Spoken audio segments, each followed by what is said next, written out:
5 ways you can overcome rejection. Number 1, ready, record it. Always evaluate the source. The first easy way to overcome rejection, honestly, is to pay attention to who rejecting you. Has it ever dawned on anybody that maybe, just maybe, not all rejection is legitimate? Not all rejection is legitimate. Not all feedback is legitimate. I don't want to hurt y'all's feelings, but Doc don't mind. One of the reasons why I don't read comments all the time, besides the fact that I don't always have time to read comment, is because sometimes I read comments and I see some of the most ignorant stuff a person could ever imagine writing in the comment section. This stuff is so ignorant that if I did not pay attention to the source, I would probably never post again ever. Just for all of you that get worked up with over people who post crazy things under your posts and your videos, and they say this crazy stuff. You don't even know these strangers. Most of them have dogs and cats up as their picture because they don't even have the confidence or the boldness to put a face behind what they post. And yet you take what they say so personal. Y'all, I've learned that you've got to pay attention to the source. If a person doesn't have a taste for quality materials and quality luggage, why would you expect them to see the value in a go yard? And if they evaluated that go yard and say, yeah, it's only worth $399 when you know it's worth $23,000, why would you take that personal? Which leads me to way number 2. I'm rolling. The second way to recover from rejection, stop taking it so personal. Stop. Put it in the comments now. Stop taking rejection so personal. Rejection is to never be taken personal. That's not the purpose of rejection. Why? Because the reality is, rejection, if we really think about it, is either about preference or preparation. I want you to record that. Rejection is often either about preference or preparation. People reject you because they either prefer something else or they're not prepared for who you are. It's either preference or it's preparation. And meanwhile, you know what we do? We walk around and we absolutely wear this as a badge, as if it's something wrong with us, not realizing this stuff is just about preference or preparation or both. Maybe they ain't prepared for you and they don't prefer you. That's that's fine too. The larger point is, y'all, you have no business taking this personal. Number 3, third way to recover from rejection. Let me infuse some confidence into some of y'all tonight. Renew comfort with yourself. Renew comfort with yourself. Let me explain this. Thank you to the Tatted Nurse for encouraging people to like and share the video. If you're not going to support with the salad, at least hit the like button. Y'all stop being freeloaders. Y'all ready? It's the breaking news. When you really like you, it don't matter who don't like you. Would you record that? When you really like you, it don't matter who don't like you. And I came to a conclusion a long time ago, long before most of you even knew me. I got so comfortable in my skin that I made a conclusion. I came to a conclusion. As long as I like me, I think I'm going to be all right. When you really like you, it don't matter who don't like you. This is for all of you who are on the bird level, spending so much time talking about things like your enemies, your haters, people who doing this, that, and a third to you. The reality is none of that matters. In fact, I like me so much that I don't have time to pay attention to who don't. And I get it. I appreciate that comment. Sassy Abby said it. It's hard for many people to do that. It's not just Sassy Abby, but it's hard for many people to do it because so many of you have associated your worth with people's response to you. And this actually has to be in an opposite frame. You don't associate your worth with people's response to you. You associate your worth with what you think about you.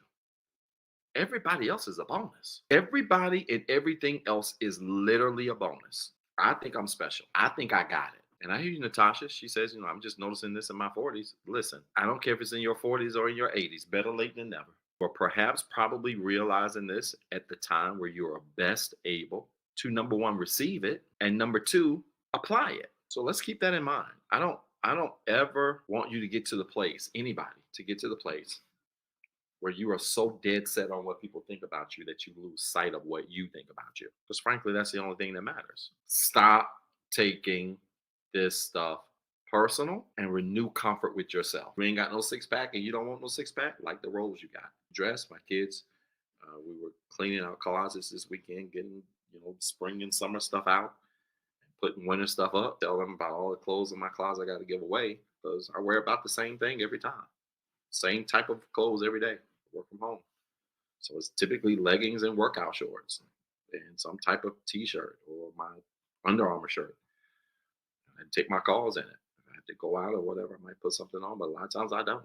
I said, Daddy, you don't get tired of wearing the same stuff all the time? Like, no, I don't. If I go out of town, if I go somewhere or whatever, hang out, then I'll put on something nice if I want to, but I just don't get worked up about that. Thank you, Moesha. Moesha said, y'all support the show like Moesha.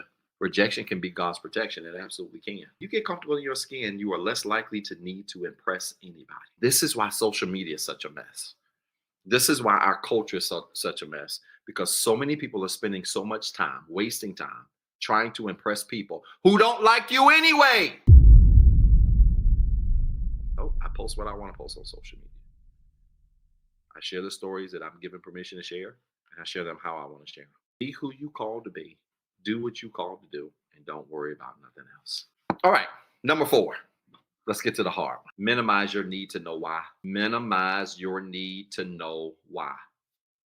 You want to move beyond rejection or recover from rejection or overcome rejection?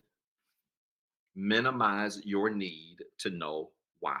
Now, after you type that, I want you to put in all capital letters, levels. If you don't understand that there's levels to this work, you're not going to get this. Minimize your need to know why.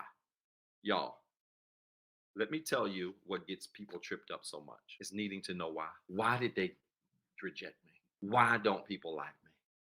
Why did people do what they do? Why didn't people give me a chance?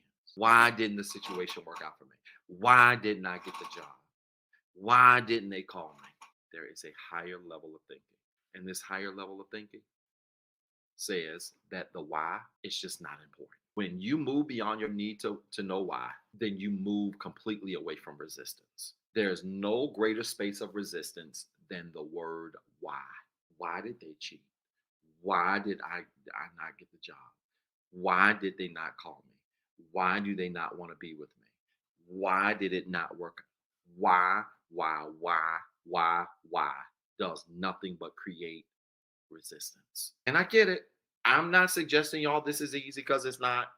Their levels. Well, Doc, I could just move on from them cheating on me if I just knew why. Really? What if they get hit by a train tomorrow and die? What you gonna do? Oh my God! While you begging for an explanation of why they don't want you, why they handled you the way they did, why they treated you the way they did, while you begging to have an explanation, Doc, I could just get some closure if I just know why. While you begging to do all of that, why is that necessary for you to be able to move on? Why does nothing but create resistance? Don't forget I taught you that. Explanations are good, but there's a higher level. Explanations are cool. If somebody gives you an explanation, great. That's a bonus. Is an explanation required? No. This is for all of you that need people to explain to you why they did what they did to you, why they hurt you the way they hurt you, why they handled you the way they handled you. Y'all, that's a bird level. An eagle level says it don't matter. It's fine. You made a choice. I honor it. I don't need the explanation. I can live in the conclusion regardless. That's a higher level of understanding.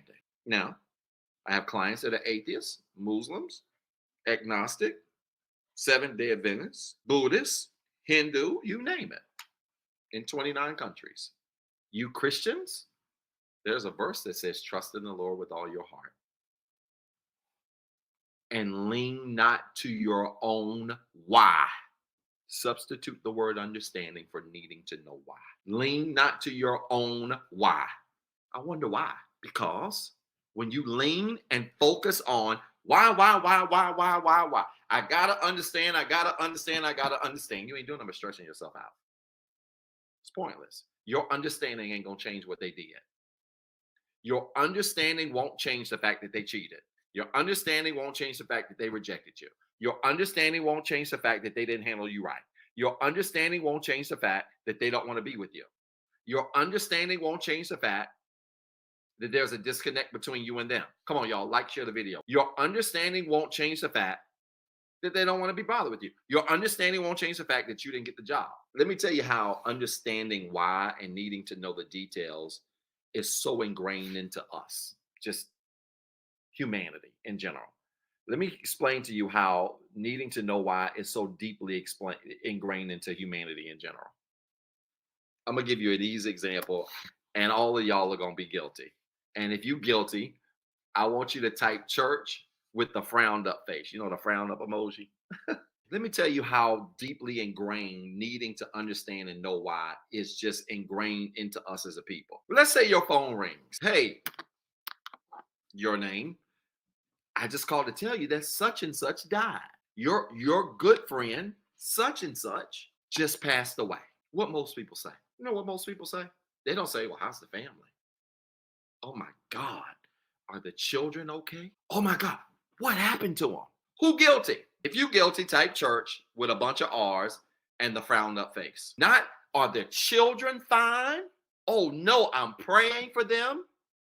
Oh no, is there anything I can do? Child. Y'all hit them with the child.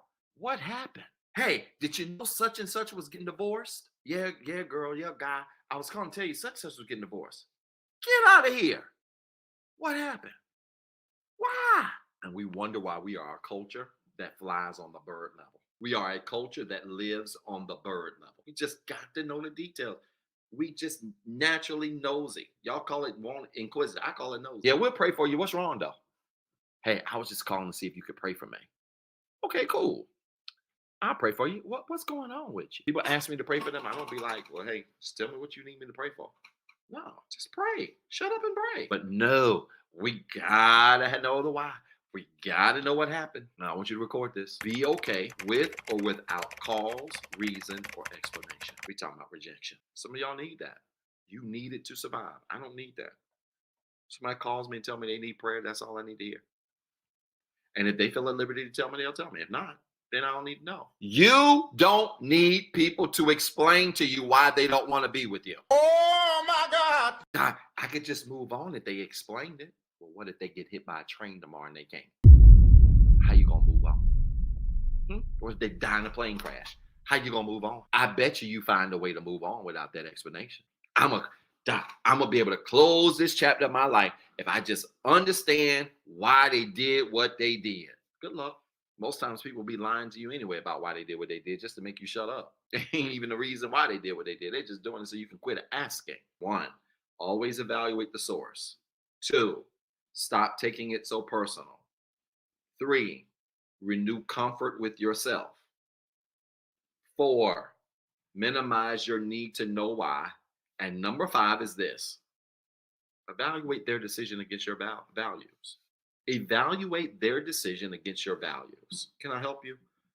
Most times when you get rejected by things, situations, things you're pursuing, people, whatever, most times when you get rejected, if you just take a step back and look at what you pursued and measure it against your values, a lot of times the math don't be mathing. What you want doesn't even really align with what you say are values. Let me give you an easy example.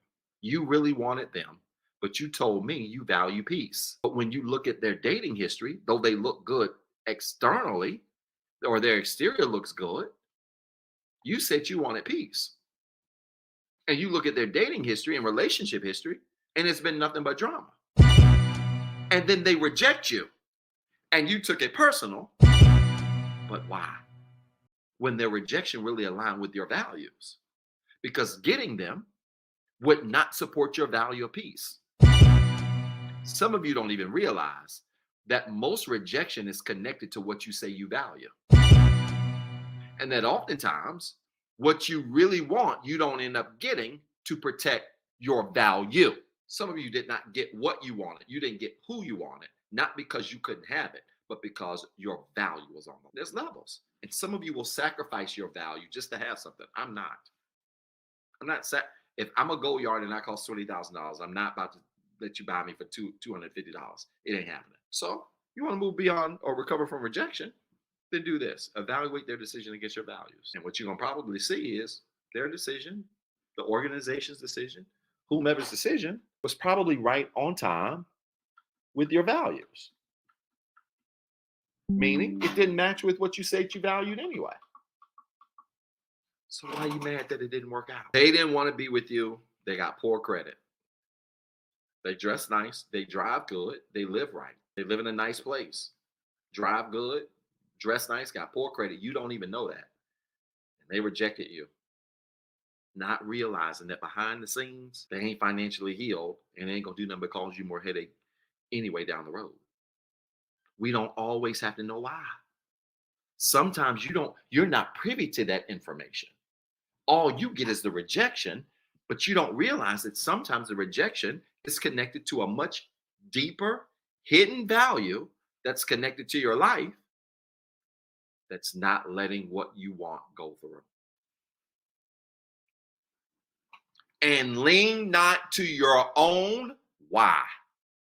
And some of you, if you don't get a why, you're going to create one. It had to be because it was somebody else. It had to be because, they found somebody with better qualifications. It had to be, thank you, Erica, for the salad. It had to be because of whatever. It had to be that. Why does that matter? Why can't it just be because they ain't want you? Or why can't it be because you just ain't gonna get the answer and you just got to deal with that and accept that? Why can't it just be that? Why can't it be because the decision would have went against your values, but you can't see that now, and it wasn't intended for you to see it. So the rejection became protection. The rejection became protection. It's that simple. Y'all, let's not complicate this. So evaluate their rejection against your values so you can make sure that you're looking at this the right way. Listen, y'all, I hope this made sense. If it did, I want you to type church in the comments with 3 R's. And then I want you to remember you've got 2 jobs. 1, be better today than what you were yesterday. And 2, don't forget what I told you.